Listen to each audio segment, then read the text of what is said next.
Commission, members, Usmania University, teaching, non-teaching staff, విద్యార్థిని విద్యార్థులందరికీ కూడా నా శుభాకాంక్షలు తెలియజేస్తున్నా.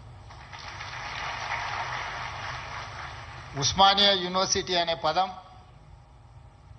తెలంగాణ పదానికి ప్రత్యామ్నాయ పదం. తెలంగాణ అన్న, ఉస్మానియా యూనివర్సిటీ అన్న, ఈ రెండు అవిభక్త కవల్పుల లాంటివి. ఈ మాట నేను చాలా అథారిటీతో మాట్లాడుతున్నా. 1917లో ప్రారంభించబడ్డ ఉస్మానియా యూనివర్సిటీ, ఏ నిజాం సర్కార్ ఈ ఉస్మానియా యూనివర్సిటీని ప్రారంభించిండో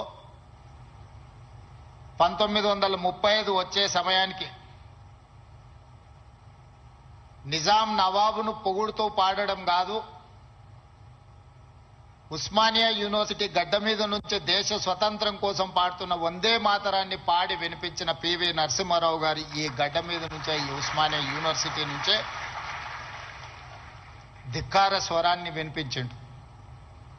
1938 సాయుధ రైతాంగ పోరాటానికి తండాలలో, గూడాలలో, మారుమూల పల్లెల్లో ఉన్న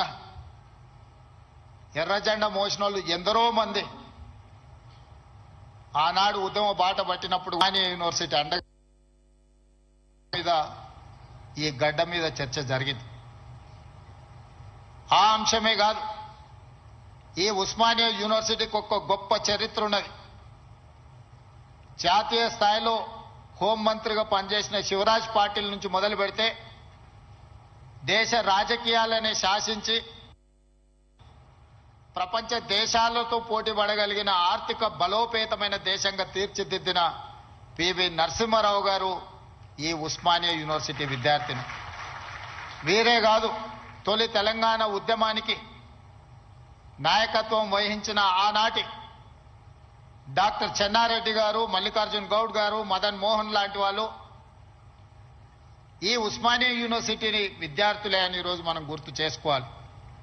వారే కాదు, ఉస్మానియా యూనివర్సిటీ విద్యార్థి రాజకీయాలలో రాణించి ఉత్తమ పార్లమెంటేరియన్గా ఈ దేశానికి, దక్షిణ భారతదేశంలో మొట్టమొదటి ఉత్తమ పార్లమెంటేరియన్గా రాణించిన జైపాల్ రెడ్డి గారు ఈ ఉస్మానియా యూనివర్సిటీ బిడ్డనే. వారి తర్వాతి తరంలో ఒక జార్జి రెడ్డి, ఒక గద్దరన్నను అందించిన గడ్డ ఈ ఉస్మానియా యూనివర్సిటీ.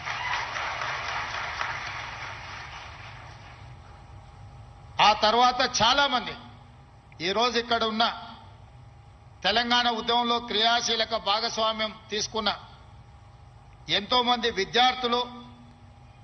విద్యార్థుల నుంచి ప్రొఫెసర్లుగా నుంచి తెలంగాణ సాధనలో తమ వంతు కర్తవ్యాన్ని నెరవేర్చిన వాళ్ళు ఈ గడ్డ మీద నుంచి ఇక్కడ చదువుకున్న వాళ్ళే, ఇక్కడ సమస్యల మీద చర్చించిన వాళ్ళే. తెలంగాణ సమాజానికి సమస్య వచ్చినా, తెలంగాణ సమాజానికి సంక్షోభం వచ్చినా, తెలంగాణ నలుమూలలో ఏ సమస్య వచ్చినా మొట్టమొదట చర్చ జరిగేది, మొట్టమొదట ఉద్యమానికి పునాది పడేది ఈ ఉస్మానియా యూనివర్సిటీ నుంచే. కేవలం ఉస్మానియా యూనివర్సిటీ చదువుకోవడానికి, ప్రభుత్వ ఉద్యోగాన్ని సాధించడానికి కాదు, ఈ తెలంగాణ సమాజమైన 4 కోట్ల ప్రజలకు ఏ సమస్య వచ్చినా ఆ సమస్య మాదిగా భావించి చదువుతో పాటు పోరాటాన్ని నేర్పిన ఉస్మానియా యూనివర్సిటీ ఈనాడు తెలంగాణ రాష్ట్ర సాధనలో రాజకీయ పార్టీలు, రాజకీయ నేతలు వైఫల్యం చెంది ఇక మా వల్ల కాదు అని కాడి కింద పడేసినప్పుడు ఉస్మానియా యూనివర్సిటీ విద్యార్థులు ఉద్యమ బాట పట్టిన తర్వాతనే ఈ తెలంగాణ రాష్ట్ర సాధన కళ సాకారమైంది. ఇక్కడున్న ప్రొఫెసర్ కోదండరామ్ గారు ఆనాడు పొలిటికల్ జేఏసీకి నాయకత్వం వహించి తెలంగాణ రాష్ట్ర కళను ఈరోజు మనం నిజం చేసుకున్నాం. ఆనాడు చాలా మంది చాలా రకాలుగా ప్రయత్నాలు చేశారు. ప్రతి ప్రయత్నంలో ఒక రాజకీయ ప్రయోజనంతో కూడుకున్న నిగూఢమైన